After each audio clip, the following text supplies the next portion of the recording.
नमस्कार मित्रों। आज मैं फिर आपके लिए एक महत्वपूर्ण टॉपिक लेकर के आया हूँ। यह टॉपिक है अंतर्राष्ट्रीय व्यापार में स्वेज नहर का महत्व, या आप दूसरे रूप में इसे कह सकते हैं कि अंतर्राष्ट्रीय व्यापार में स्वेज नहर मार्ग का क्या महत्व है। इस टॉपिक को लेकर के आया हूँ। यह जो टॉपिक है यह BA पार्ट 2 ज्योग्राफी ऑनर्स का पेपर 4 का यूनिट 3 से है। इस यूनिट से आपको परीक्षा में जो क्वेश्चन पूछा जाता है वो पूछा जाता है 3 क्वेश्चन में से एक क्वेश्चन बहुत संभावना रहता है आने का। एक, अंतर्राष्ट्रीय व्यापार में उत्तरी अटलांटिक मार्ग का क्या महत्व है, या फिर आपको पूछता है पनामा नहर का अंतर्राष्ट्रीय व्यापार में क्या महत्व है, या फिर पूछता है स्वेज नहर मार्ग का अंतर्राष्ट्रीय व्यापार में क्या महत्व है। तो ये 3 में से एक आने की जो है वह बहुत अधिक संभावना रहती है। बाकी और भी क्वेश्चन हैं जो कि उसमें से भी आपको आता है, लेकिन ये 3 जो जलमार्ग है, इस जलमार्ग से तीनों टॉपिक में से एक क्वेश्चन लगभग आना तय रहता है।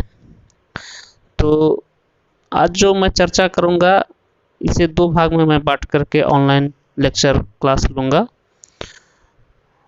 क्योंकि एक बार में ही यदि पूरा टॉपिक मैं बताने का कोशिश करूं तो बहुत लंबा समय लगेगा और आपको भी असुविधा होती है। इसलिए मैं इस लेक्चर को 2 पार्ट में बांट करके 2 ऑनलाइन क्लास में आपको पूरा करूंगा। तो आज का जो क्लास होगा मेरा, उसमें मैं स्वेज नहर के बारे में आपको क्या क्या बताने वाला हूँ, पहले वो आपको ब्रीफिंग कर देता हूँ, संक्षेप में पहले वो बता देता हूँ। सबसे पहले स्वेज नहर के बारे में छोटी सी भूमिका होगी, फिर इसका निर्माण एवं स्थिति का मैं चर्चा करूँगा। पुनः फिर मैं आपको बताऊँगा इसका ऐतिहासिक पृष्ठभूमि क्या है। फिर बताऊँगा आपको स्वेज मार्ग के प्रमुख पत्तन कौन से हैं, यानी स्वेज नहर का जो निर्माण हुआ तो इसमें कौन कौन से रास्ते में पत्तन पड़ते हैं जहां पर जहाज़ों का ठहराव होता है, या मालों का ढुलाई के लिए चढ़ाने और उतारने का कार्य होता है। फिर स्वेज नहर से व्यापार करने वाले देश एवं उनके जहाज कौन से हैं, कौन कौन से देश हैं और उनके जहाज चलते हैं, इसकी चर्चा करूंगा। और फिर मैं बताऊंगा आपको स्वेज नहर से व्यापार की जाने वाली वस्तुएं कौन कौन सी हैं, इसकी चर्चा करूंगा। और फिर आपको एक ब्रीफिंग करके मैं बताऊंगा कि कौन कौन से देश हैं और उस देश से यूरोप को भेजे जाने वाले प्रमुख पदार्थ कौन से हैं, ये भी चर्चा करूंगा। तो आज मैं इतने सारे टॉपिक का चर्चा करूंगा और फिर आइए लौट करके जहाँ से मैं इस क्लास को प्रारंभ करना चाहता हूँ वहाँ पर मैं आता हूँ और इसकी शुरुआत करता हूँ। तो स्वेज नहर के बारे में आप जानने के लिए बहुत उत्सुक हो चुके होंगे, ऐसा मैं मानता हूँ।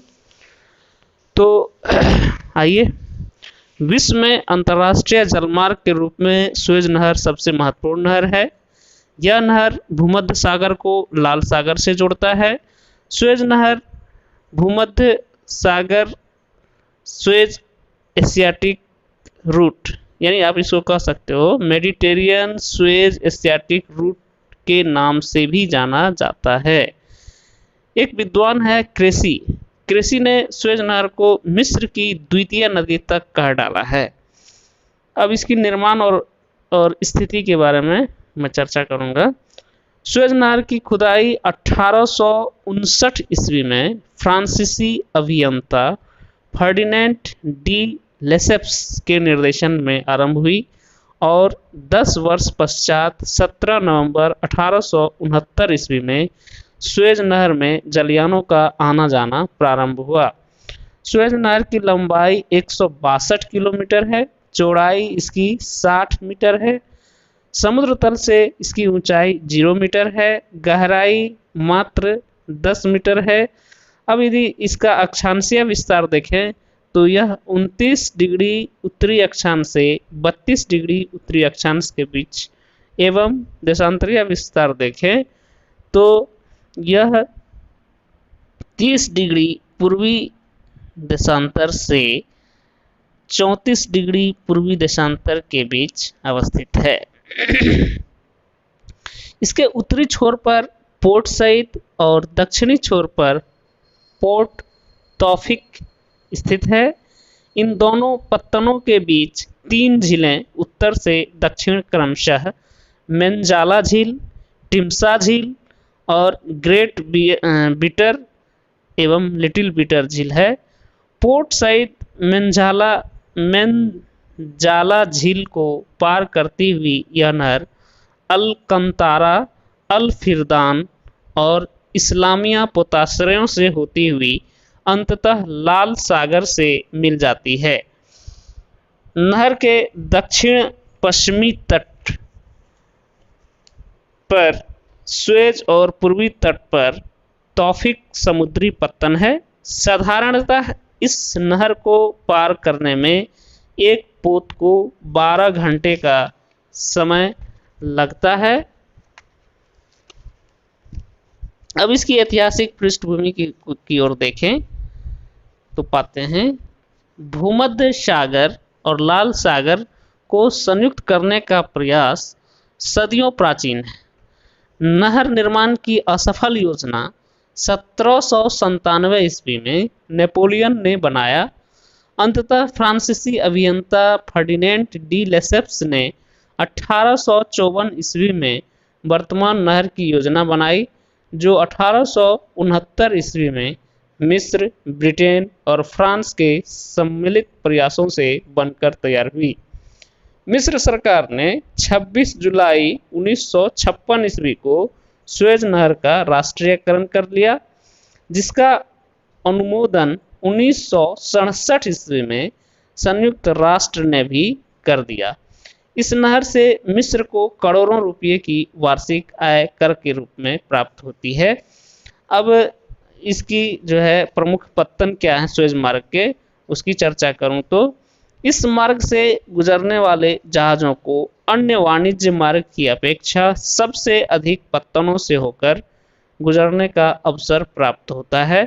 उत्तर से दक्षिण की ओर इसके मुख्य पत्तन पोर्ट सईद, अलकंटारा पूर्वी भाग, अल फिरदान पूर्वी भाग, इस्लामिया पश्चिमी भाग, फईद पश्चिमी भाग तथा लाल सागर के तट पर नहर के पश्चिम में स्वेज पत्तन तथा पूर्व में तौफीक पत्तन क्रमशः अवस्थित है।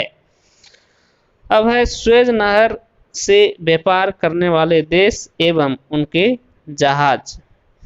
स्वेज नहर से लाभ उठाने वाले प्रमुख देशों में England, France, Italy, Germany, Denmark, Holland, Sweden है। स्वेज नहर से पूर्व की तरफ लाभ उठाने वाले देश अफ्रीकी एशियाई देश, ऑस्ट्रेलिया तथा न्यूजीलैंड है। स्वेज नहर मार्ग से 1952 ईस्वी में गुजरने वाले कुल जहाज़ों की संख्या 12,000 थी। वर्तमान में स्वेज नहर से प्रतिदिन 45 जहाज गुजरते हैं। इस मार्ग से गुजरने वाले कुल जहाज़ों का 2/3 ब्रिटेन के होते हैं। अब है स्वेज नहर से व्यापार की जाने वाली वस्तुएं। इस नहर से होकर के जो भी जहाज़ें जाती है वह किन किन व्यापारिक वस्तुओं को लेकर के जाती है, यह देखें। स्वेज नहर पश्चिमी यूरोप और उत्तरी अमेरिका के औद्योगिक क्षेत्रों और एशिया, दक्षिणी एवं दक्षिणी पूर्वी तथा पूर्वी अफ्रीका के कृषि प्रधान देशों को जोड़ती है। South and south east Asia तथा ईस्ट अफ्रीका के देशों से अधिकांशतः औद्योगिक कच्चे माल, सूती वस्त्र, जूट के सामान, कृषि उपजें, गर्म मसाले, चीनी, कहवा आदि यूरोपीय देशों को स्वेज रूट से भेजे जाते हैं। तो ये आपने जाना कि कौन कौन सी वस्तु को जो है भेजा जाता है। अब यहाँ पर हम चर्चा करेंगे कि वो कौन कौन सा प्रमुख देश है जो यूरोप को जो है अपने सामग्रियों का या वस्तुओं व्यापारिक वस्तुओं का जो है निर्यात करता है। तो इसमें हम चर्चा करेंगे फ्रांस की खाड़ी, म्यांमार एवं सुदूर पूर्व एशियाई देश यूरोप को जो भेजता है वह खनिज तेल भेजता है। ऑस्ट्रेलिया गेहूं, ऊन, मांस, सोना एवं तांबा। न्यूजीलैंड ऊन तथा दुग्ध निर्मित पदार्थ जैसे पनीर, मक्खन। भारत कपास, जूट, चाय। फिलीपींस गन्ना और तंबाकू। मलेशिया रबड़। श्रीलंका रबड़ एवं चाय। पर्शियन गल्फ खजूर।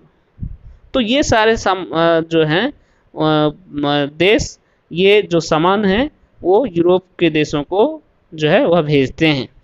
यूरोप से आने वाली वस्तुओं में मशीनें, इस्पात, वैज्ञानिक उपकरण, मोटर गाड़ियाँ, उर्वरक, सीमेंट, रेल के सामान, दवाएं तथा अन्य रासायनिक पदार्थ प्रमुख हैं। तो आज के इस क्लास में आपने जाना कि सुएज नहर के बारे में, उसकी भूमिका को बताया, फिर आपको बताया मैं इसका निर्माण एवं स्थिति के बारे में चर्चा किया, फिर आपको मैं बताया सुएज नहर के ऐतिहासिक पृष्ठभूमि के बारे में बताया, फिर सुएज नहर मार्ग में पड़ने वाले प्रमुख पत्तन का चर्चा किया, फिर सुएज नहर से व्यापार करने वाले देश और उनके जहाज का चर्चा किया, फिर आपको बताया सुएज नहर से व्यापार की जाने वाली वस्तुओं के बारे में, और फिर बताया आपको कि कौन कौन से देश हैं जो यूरोप में अपने उत्पादों को भेजते हैं और किन किन उत्पादों को भेजते हैं। तो इतना आज का क्लास में मैं आपसे चर्चा किया।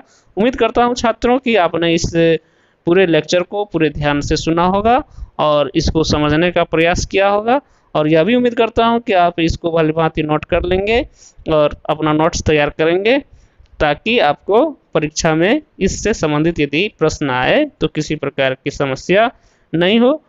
ठीक है, आज के लिए इतना ही। खुश रहिए, स्वस्थ रहिए और स्वाध्याय कीजिए। धन्यवाद।